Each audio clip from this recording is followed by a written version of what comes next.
Hello ladies and gentlemen, welcome back to Distance Learning Algebra 1 with Mr. Hagedorn. Today we're going to take a look at our second lesson in Unit 8. Remember, Unit 8 is solving quadratics, and the way that we learned in our first lesson was using factoring. Today we're going to use square roots. If you take a look at the screen, you can see that it says to use square roots to solve a quadratic equation of the form ax squared plus c equals 0. We have to isolate the x squared on one side, and then we'll take the square root of both sides. So if we take a look at the first example here, we have 8x squared minus 128 is equal to 0. So in this case, first step would be to undo the addition, or a subtraction, by adding 128 to both sides. So that leaves us with 8x squared is equal to 128. Our next step to isolate x squared would then be to simply divide both sides by 8. In this case, that would leave us with x squared is equal to 16. So now if we take the square root of both sides, that would leave us with x on the left, and on the right we have to remember the duality of the square root, that there's both a positive and a negative root. So when we do that, we take the square root of 16, we get the answer to be plus or minus 4. The nice thing about this process is, even if it's not equal to 0, like we see in our second example, that's okay. We still isolate the x squared and then take the square root of both sides. So in this case, notice, we start by adding 13. When we do that, we're left with x squared is equal to 36. So once again, now that x squared is by itself, we take the square root of both sides, and again, please remember that when you take the square root of a constant, you are finding both the positive and the negative root of that. So in this case, our answer would be x is equal to plus or minus 6. So again, ladies and gentlemen, like we've done in the past, if we check our answers, we'll notice that for both the positive and the negative roots, it should make our original equation true. In the first example, if you square a positive or a negative 4, it takes us right back to 16. And 16 times 8 is 128, minus 128 is 0.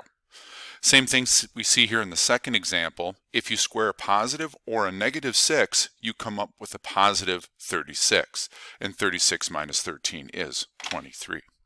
So once again, checking your answers algebraically is always a smart choice. So the next example that I have is, what happens if you run across something where you're dealing with the fraction in our answer? So for our first example here, we have 4x squared is equal to 9. So if we divide both sides by 4, that leaves us with x squared is equal to 9/4. So now what we have to do is, we have to take the square root of both sides like we did in the other examples. But here's where things are going to change up just a little bit. So if we take this and we come over here to the side, because we're not changing anything, what we actually have is plus or minus the square root of 9 over plus or minus the square root of 4. So when you're taking the square root of the fraction, you're really taking the square root of the numerator over the square root of the denominator. So in this case, our answer would be x is equal to plus or minus 3 over 2, or plus or minus 3/2. Which, if you do check that back in the original, whether it's positive or negative, if you square 3 and square 2, you get 9/4. 9/4 times 4 is 9. So that's how we would approach and deal with any type of fractions that we have in our answer. The last example that I have here on this page is one where we're dealing with approximate roots. Okay? When you talk about an approximate root, you are talking about a situation where the answer isn't going to be exactly 3 or exactly 4, or it's not going to be plus or minus some number. What we are going to be dealing with in this kind of a situation is square roots that aren't perfect squares. Okay? So in this type of a problem, we still solve it the same exact way we would have solved it before. There's no change to the process. So the first thing that we would do here is we would simply add 11 to both sides. Isolating the variable is the same no matter what we're doing with it. So that would leave us with 3x. 3x squared is equal to 18. So once again, we now divide, which would leave us with x squared is equal to 6.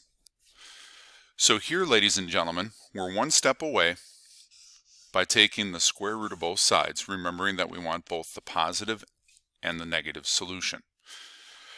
So in this case, since the square root of 6 is not going to come out to be an exact value, there are two ways that we can write this answer. We could say that x is simply equal to plus or minus the square root of 6, which is true because the square root of 6 is simply the square root of 6. Or we could say x is approximately equal to plus or minus 2.45. And now that decimal is going to go on forever and ever and ever and ever. It's not an exact value, which is what I just said previously. And the squiggly equal sign that you see there represents approximately equal to. Either one of those answers can be used. The first example of x equals plus or minus the square root of 6 is the exact answer. And then the x is approximately equal to plus or minus 2.45 is approximate. All right. So one more example I have for you here, ladies and gentlemen, and this one just takes into consideration all of the different things that we've talked about so far, and now adds into what if you're taking a binomial squared as part of your problem. So in this problem, ladies and gentlemen, we are still going to work to get everything moved away from the variable, or in this case the variable expression, by undoing the addition, subtraction, and then undoing the multiplication and division. So here, first things first, I would add 20 to both sides. If we add 20 to both sides, that would leave us with 4/3 times the binomial x minus 6 squared is now equal to 20. So now I'm going to multiply both sides by 3/4. Multiplying by the reciprocal, remember, is the same thing as dividing by a fraction. So that would leave us now with the binomial x minus 6 squared is equal to 15. So now, ladies and gentlemen, we are at the point where we have isolated our variable, or in this case our variable expression. So now we have to take the square root of both sides. When you take the square root of a binomial squared, that is no different than taking the square root of a variable squared. What you are doing, or what you are getting out, is the square root of anything squared is that term itself. So on the left side of our equation, we'd have x minus 6, and on the right side of our equation, we would be left with plus or minus the square root of 15. So right now that's the exact answer, and we'll leave it in its exact form until we get down to the end. Okay? So now our next step here would be to isolate our variable, or in other words, we would simply add 6 to both sides. And now since 6 is rational and the square root of 15 is irrational, we have to leave them separate. So our exact answer would be x is equal to 6 plus or minus the square root of 15.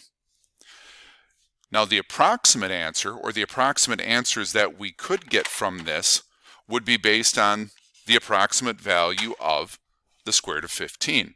So that would leave us with x is equal to 6 plus or minus approximately 3.87.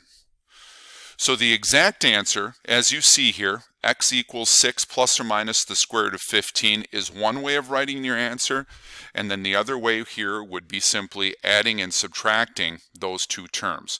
So that would leave us with x would be equal to 6 plus 3.87 would be 9.87, or 6 minus 3.87 would be 2.13.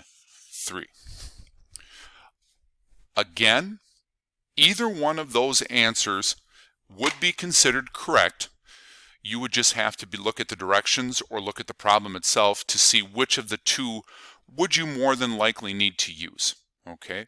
If you're dealing in a word problem or you're dealing in a real-world model problem, you're going to use the approximate solution for an answer like 9.87 inches or 2.13 inches. You wouldn't write an answer in a real-world model and say 6 plus or minus the square root of 15 inches. So both of those have their place. Algebraically speaking, the exact answer is always the best, but again, in a real-world problem, you're probably going to want to use that approximate solution. All right, ladies and gentlemen, that's it for Lesson 8.2. If you have any questions, please make sure you do bring them to class. Otherwise, stay healthy, stay safe, and Lord's blessings on your day. We'll talk to you soon.